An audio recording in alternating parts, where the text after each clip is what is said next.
Today is day 32 of 2026. In today's vlog,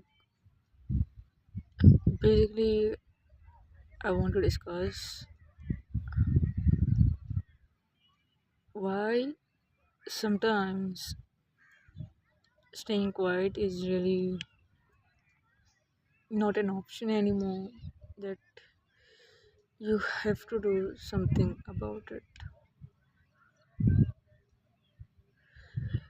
If suppose that you're in a situation and you assess the situation properly, like you spend a lot of time thinking, you assess the outcomes and you find that staying quiet is actually harming you than helping you. At that point of time,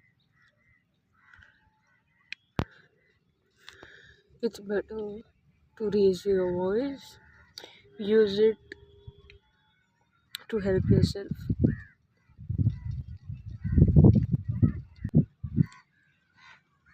So now it depends from situation to situation, like how are you going to get help for yourself.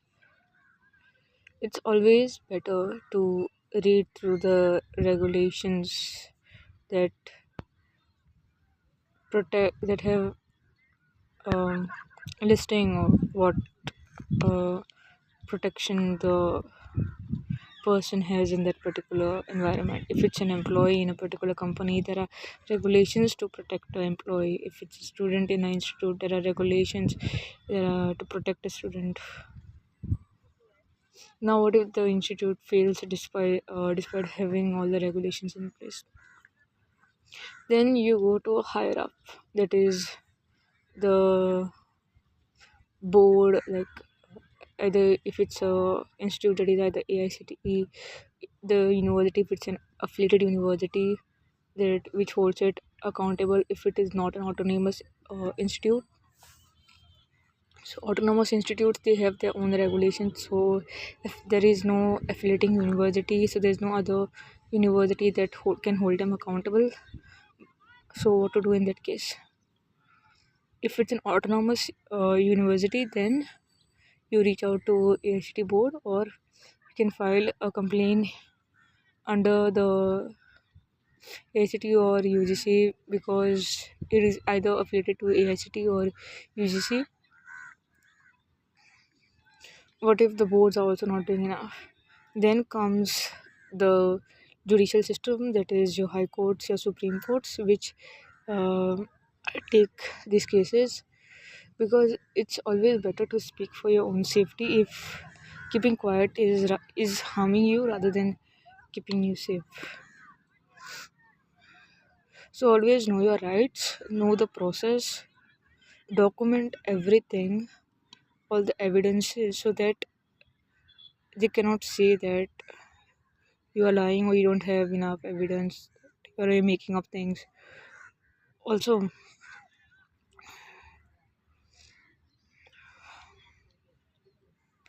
if they say that the person did not intend to cause that, if the intentions were not cause harm, even if directly, indirectly it was causing it,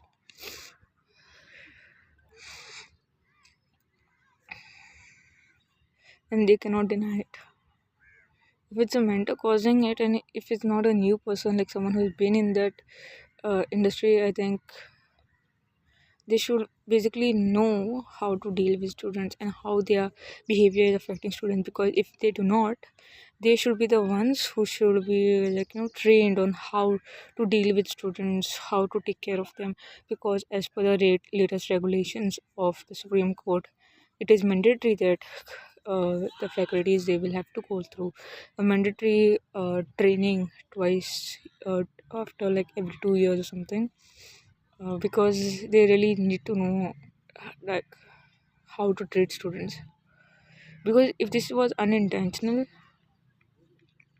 I'm sorry to say, but the system has failed, and you trying to shield it is not going to help. Either you protect me by doing the things that I have asked for, or I will escalate it till I find, till I get the kind of safety I'm asking for. So that should be your main goal. With that, I end day 32 of 2026.